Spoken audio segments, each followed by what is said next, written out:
Tata cara debat publik segmen ketiga. Moderator membacakan pertanyaan untuk pasangan calon nomor urut 2. Pasangan calon nomor urut 2 menjawab. Pasangan calon nomor urut 1 menanggapi. Kemudian pasangan calon nomor urut 2 menjawab tanggapan pasangan calon nomor urut 1. Waktu menjawab 90 detik. Waktu menanggapi 60 detik. Waktu menjawab kembali 90 detik.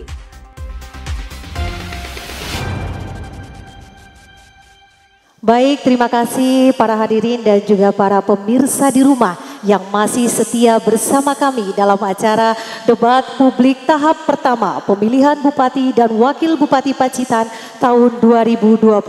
Kini kita memasuki sesi yang ketiga, yaitu penajaman visi dan misi untuk pasangan calon Bupati dan Wakil Bupati nomor urut 2. Kami persilakan untuk paslon nomor urut 2 mengambil 3 pertanyaan yang sudah disediakan oleh para panelis. Kami persilakan untuk maju mengambil 3 amplop untuk diserahkan kepada saya dan akan saya bacakan.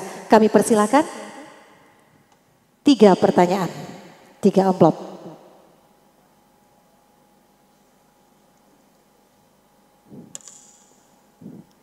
Baik, Bapak. Ada 3, 1, 2, 3.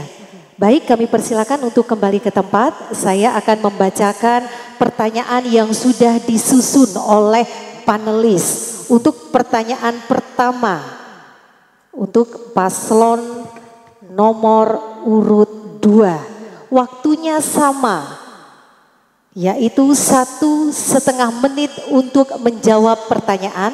Nanti paslon 2 akan menanggapi, waktunya 1 menit dan akan ditanggapi kembali waktunya 1,5 menit. Pertanyaannya, sektor pariwisata masih menjadi salah satu penyumbang pendapatan asli daerah di Pacitan. Akan tetapi pandemi COVID-19 dipastikan mengurangi jumlah pendapatan. Bagaimana rencana strategis Anda untuk membangkitkan kembali sektor tersebut? Sudah paham Bapak? Paham. Silakan menjawab 1,5 menit. Terima kasih. Karena pariwisata adalah merupakan salah satu penyumbang terhadap PAD kita. Tentunya di masa pandemi COVID-19 ini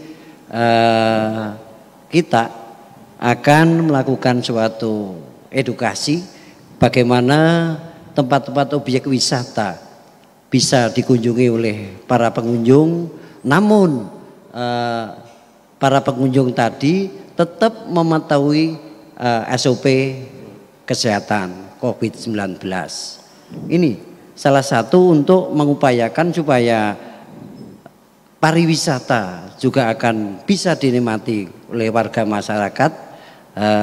Tentunya satu, kita akan melakukan suatu sosialisasi ya. Nanti kedepannya pemerintah daerah akan melakukan pengawasan, pemantauan supaya SOP kesehatan benar-benar bisa diterapkan. Pak Isa. Terima kasih. Kami akan menambahkan bahwa Pacitan adalah merupakan andalan daripada pariwisata bahari untuk wilayah Jawa Timur. Jadi sayang kalau sementara ini karena COVID pandemik ini seakan-akan tertutup dari luar, maka kita berupaya bagaimana kita bisa menarik kembali para wisatawan untuk masuk di Pacitan dengan menghormati protokol kesehatan. Demikian. Masih ada waktu, Pak? Baik, waktu sudah habis. Kami persilakan kepada paslon nomor urut 1 menanggapi jawaban dari paslon nomor urut 2. Waktunya 1 menit. Kami persilakan.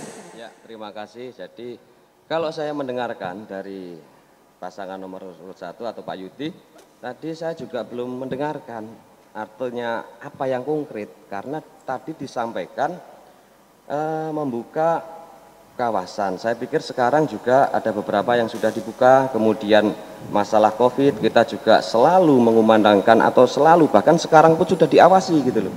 Jadi apalagi yang kita perlukan di sini adalah promosi bagaimana mengembalikan kepercayaan masyarakat untuk berwisata.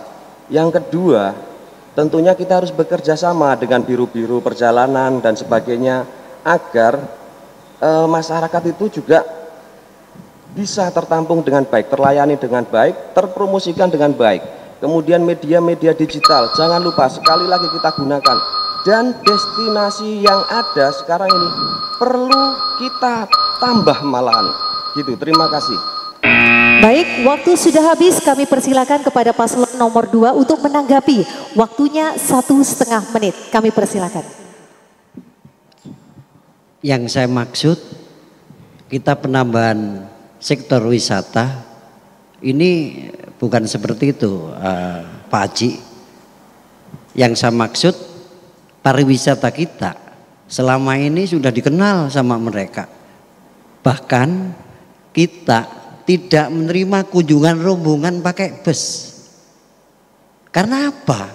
Situasi masalah pandemi COVID, it's okay kalau tatkala kita berbicara mengenai masalah pariwisata terbuka, tidak ada wabah virus corona, kita setuju, agree. Namun yang kita persoalkan, sampai kapan virus corona ini akan selesai? Tidak ada di dunia ini yang akan menjawab tahun 2021 selesai.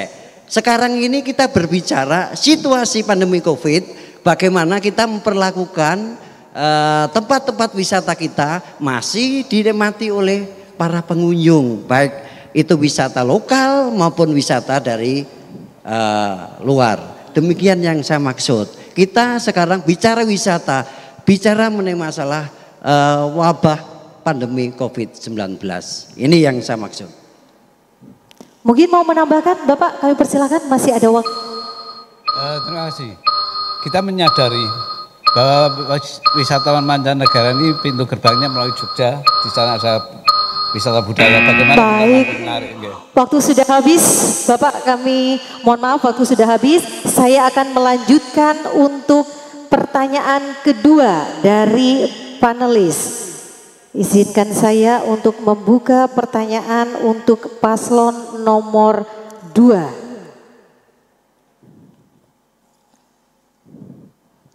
Baik, sudah siap Bapak? Saya akan membacakan pertanyaan kedua. Sungai Grindulu memiliki potensi kekayaan alam seperti pasir, batu kali, dan berbagai jenis ikan air tawar. Daerah aliran Sungai Grindulu juga dimanfaatkan sebagai irigasi pertanian.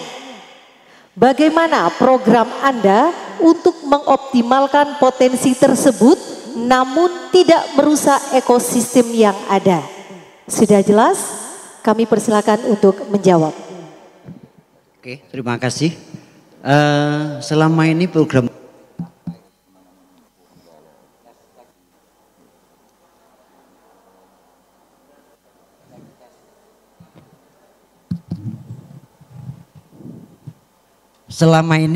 pemerintah, baik itu pemerintah pusat dan pemerintah provinsi, apalagi pemerintah daerah, sudah jelas bagaimana melihat Sungai Grindulu yang menjadi suatu ikon pemerintah daerah Kabupaten Pacitan ini terjaga dengan baik.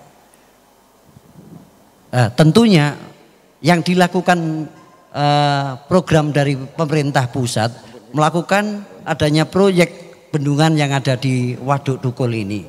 Ini sangat luar biasa sekali. Ke depannya yang dilakukan pembangunan Waduk Tukul ini ke depan akan menjadi suatu pensuplai air tawar untuk perusahaan daerah air minum kita. Selama ini perusahaan daerah air minum kita ini selalu mereka ini hanya mampu untuk membiayai dirinya sendiri, tidak bisa menyumbang untuk PAD kita. Ke depan manakala saya dan Pak Isa Ansori kami diberi amanah, ini PDAM kita akan saya konsentrasikan pengolahan air bersih itu ada di bendungan Waduk Tukul untuk keperluan masyarakat yang ada di Kabupaten Baik, Pacitan. Waktu sudah habis, kami persilakan kepada paslon nomor urut 1 untuk memberikan tanggapan. 1 menit, kami persilakan. Terima kasih, pertanyaan yang sangat baik sekali dan kami menanggapi bahwa yang saya tahu bahwa Waduk Tukul, tadi pertanyakan Sungai Grindulu dan Waduk Tukul itu tidak menjadi salah satu aja cabang dari Sungai Grindulu. Artinya kalau kita berbicara Sungai Grindulu, kita perlu normalisasi dengan penanaman pohon-pohon yang baik, kemudian kita manfaatkan dengan pelepasan bibit-bibit untuk perikanan secara kontinu. Kemudian saluran irigasi tentunya kita pergunakan atau perbaiki untuk mengaliri sawah-sawah sepanjang Sungai Grindulu yang ada. Dan yang terakhir, kita harap mengetahui bahwa sebetulnya Sungai Grindulu itu merupakan sebuah patahan gitu. Patahan Grindulu. Terima kasih.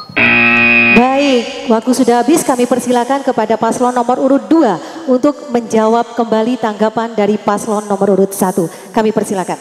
Ini saya kurang sependapat kalau Sungai Grindulu adalah merupakan patahan. Itu patahan yang seperti apa yang dimaksud saya tidak mengerti. Namun dengan adanya Sungai Grindulu tentunya dari nenek moyang kita dulu sudah memanfaatkan sungai ini untuk pengairan. Ini tidak dipungkiri, tapi bagaimana Sungai Grindulu itu ke depan ditata dengan baik. Yang mengambil pasir masyarakat ini tatkala mereka sudah menyelesaikan pekerjaannya di sawah, mengais-ais pasir yang ada di sungai. Namun keberadaan mereka ini belum dilindungi oleh pemerintah daerah Kabupaten Pacitan mengenai masalah izin ya. Izin mereka ini ilegal, belum mempunyai izin. Kami tatkala diberi amanah nanti akan melakukan penataan, memberikan IPR, izin penambang rakyat, akan kami nih dampingin supaya ke depan juga pemanfaatan Sungai Grindulu ini dilakukan oleh BUMDes yang dilewati desa-desa oleh sungai itu sendiri. Saya berjanji ke depan akan kita lindungi dengan izin-izin penambang rakyat supaya rakyat sendiri tidak bermasalah di kemudian hari. Saya akan bertanggung jawab mengurus izin IPR di Provinsi Jawa Timur. Terima kasih. Baik, waktu tinggal 2 detik dan waktu habis.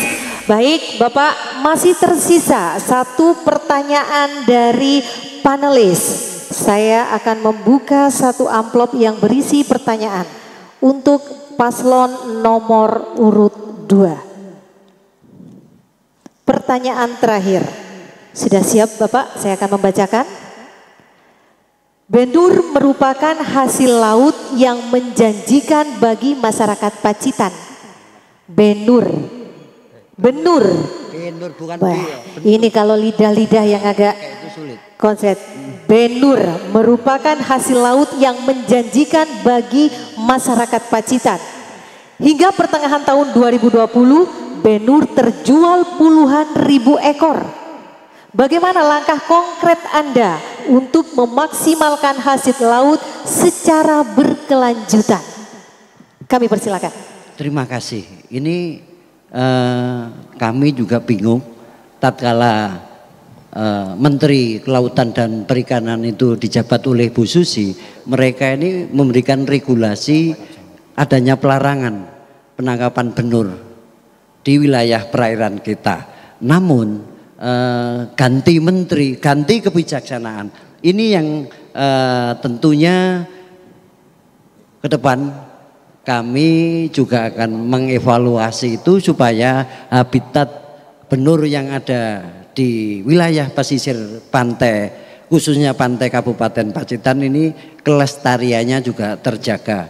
Perlu diketahui bahwa yang namanya benur lobster itu tidak bisa hidup di perairan utara, perairan yang istilahnya sana itu banyak pasirnya. Benur hanya bisa hidup di wilayah berkembang biak dengan baik di wilayah pantai yang banyak terumbu karangnya.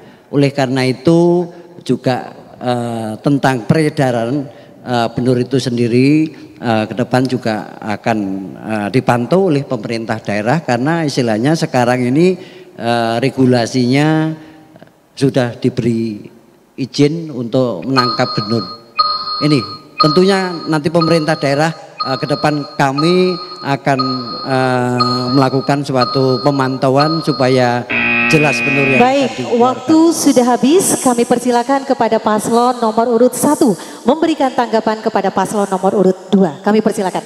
Terima kasih. Kita itu sebenarnya ini oleh kewenangan ya Kabupaten, Provinsi dan Pusat. Monggo Pak Jagarin untuk meneruskan ya.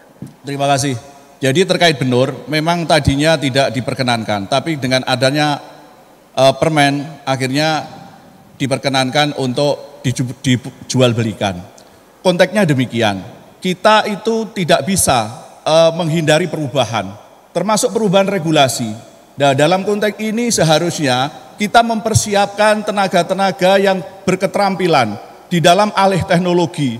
Kalau perlu kita mengirimkan orang ke Vietnam, kemana mereka benur itu ekspor, berlatih, terus dibudidayakan seperti hanya di Pacitan sini sudah ada katakan budidaya tambak udang yang namanya Venami ini. Saya yakin nanti kita bisa. Jadi seperti itu. Dan saya pikir jangan takut perubahan itu sendiri kan gitu. Perlu diketahui. Baik, sebentar Bapak, waktu habis. Kami persilakan kepada paslon nomor urut 2 untuk menjawab. Perlu diketahui bahwa benur Faname, benur Windu, benur lobster ini beda banget. Kalau benur lobster sampai saat ini belum bisa dibudidayakan di darat. Saya juga orang yang pernah melakukan budidaya Faname maupun Windu. Untuk benur sampai saat ini tenaga ahli di Indonesia ini untuk mengembangbiakkan benur lobster ini belum bisa Pak Gargarin. Jadi walaupun adanya kebebasan, tetap sebetulnya peran pemerintah daerah harus melakukan pembinaan supaya jangan sampai ke depan nanti anak cucu kita ini tidak bisa menikmati lobster.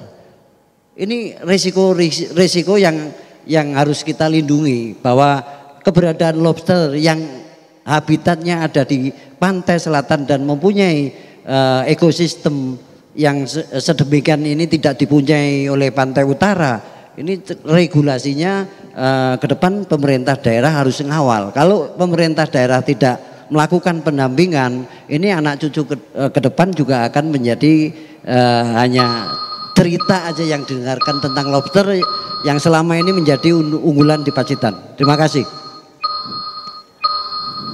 Baik, waktu sudah habis. Para hadirin dan juga para pemirsa di rumah, kita sudah menyaksikan bersama bagaimana pasangan calon bupati dan wakil bupati baik nomor urut 1 maupun nomor urut 2 sudah menjawab dengan baik pertanyaan-pertanyaan yang sudah disediakan oleh para panelis.